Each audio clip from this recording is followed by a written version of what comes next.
Hello everyone, welcome back to BrokeNbricks. My name is Owen and today I'm going to be building the Mirkwood River Gate from the Hobbit.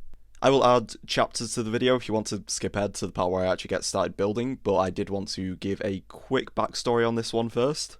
So I designed this way back in 2020 and I actually made a video showing the digital model that was on my old YouTube channel. Well, I don't have that anymore. So yeah, it is entirely possible that someone watching this video has seen this before. And then jumping ahead to a few weeks ago, I met Holly, or Holly on film, at Bricktastic, and yeah, she was really cool, and she had this video of a mock of the barrel scene from The Hobbit, and then she made it private, and I had a chat with her, and then by the end of that, she'd relisted it. So that was good that I was able to watch that video again because I had been looking for it.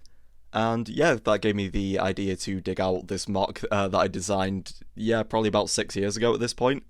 So if you're super eagle-eyed, you might have noticed with Moria Part 7 I ordered some pieces that didn't quite fit, and yeah, that is what this is for. And that is also why I did the Mirkwood Spiders review recently, so I could get that set opened up and have access to the Tauriel and Keeley minifigures.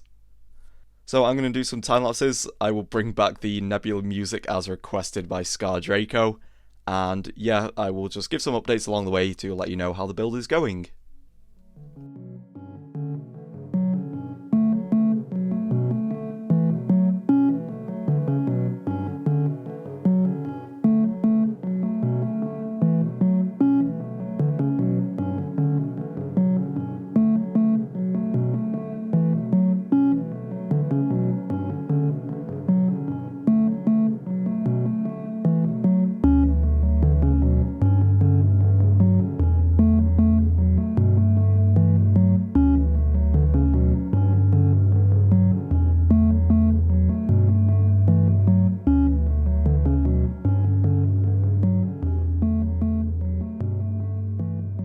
Okay, so this is the progress so far. I've just sort of done the foundations of the model. So we have the where the bridge is going to go in the middle, and then you can see at the back we have the gates.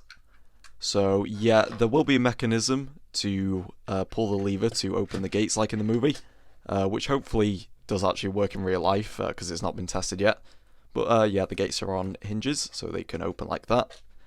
And then you can have the dwarves in these barrel pieces, so these are like they're not the full-size barrels, and you do actually have to remove the legs, so there's just a couple of jumper tiles in there, so you can attach one of your dwarves into the barrel, and then that allows them to go under the bridge.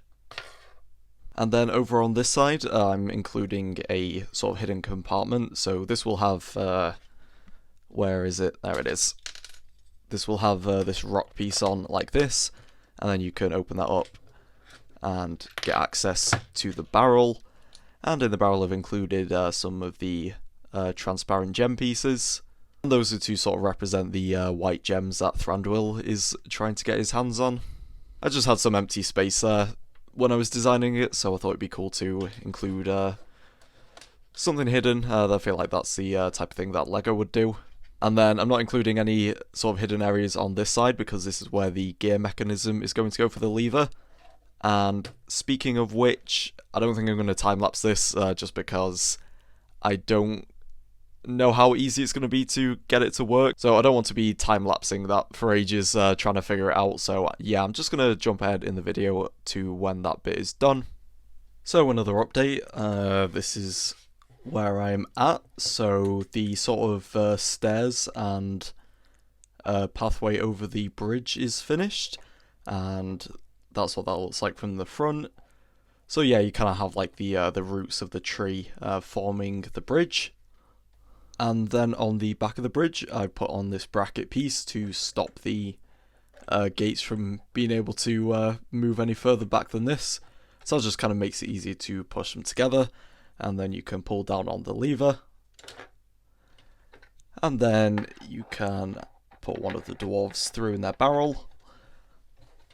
So yeah, I think it's I think I finally managed to get it to be functioning fine. It was a little bit disappointing when I was building it and my original design didn't work, But now I got it working, so yeah, I'm just going to do one more time lapse and that will take us to the end of the build.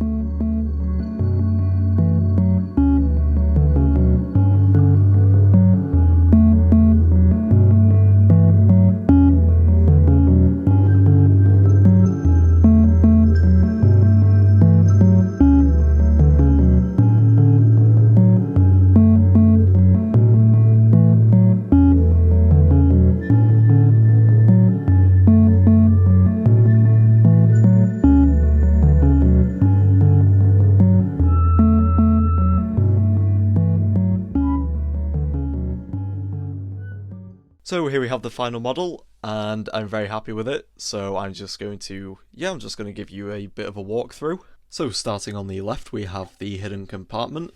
So yeah, this entire rock face is able to open, and then that is where we have access to the barrel with the white gems. And then we have the riverbank, so Keeley is able to jump up out of his barrel and go up the stairs, and I did include a torch over here as well. Then of course we have the bridge going over the tree roots, and that leads up to the lever which is able to open the gates. So if I show you at this sort of angle, then you can see if we pull the lever down with Keeley, then the gates are able to open, and then you can take then you can take Thorin in his barrel and push him through under the bridge. So yeah, that's the main feature, so I'm very happy that I was able to get that working. The only problem I've had is that you can see if I pick it up, the gates sort of droop downwards, which is fine. You know, if you're having it on the table, then it's absolutely not a problem. It's just something that I wish I could have done better, but I couldn't really think of a solution. The only thing that I could think of was to have a second hinge up here, but then there wouldn't be room for these bar pieces. So yeah, I did just kind of leave it. Yeah, if anyone has any suggestions on how I can fix this, please let me know. And on the back you can see that we have the three turrets sticking out, and you have the gaps as well, so you could have some archers placed up here, and there's a barrel here as well for some reason. And then towards the top of the tree there is actually a minifigure catapult, so you are able to place an orc, or you can place an elf if you want, in the top of the tree, and then you can push down on here to launch them. So that's kind of like the orc bursting out of the tree for an ambush, and this does rotate as well, so you can have it firing the orc in all different directions. And then we have some more stairs going up to the top of the bridge, and there's plenty of space for you to be able to sort of simulate a battle scene. So that is about it for this model. I've made a rebrickable submission, so that should be getting approved very, very soon if you want to build this for yourself. And yeah, I'll put a link to that in the description when it's up. Anyway, that is going to be it from me for today, so hopefully you enjoyed this video. If you did, please leave a like and consider subscribing to the channel. I did stay up the whole of Thursday night trying to get this put on Rebrickable, so I do really deserve it, so yeah, go and do those things. Thank you everyone very much for watching, and hopefully I will see you in the next video. Good, Anakin, good. Subscribe. Subscribe now. I should. Do it.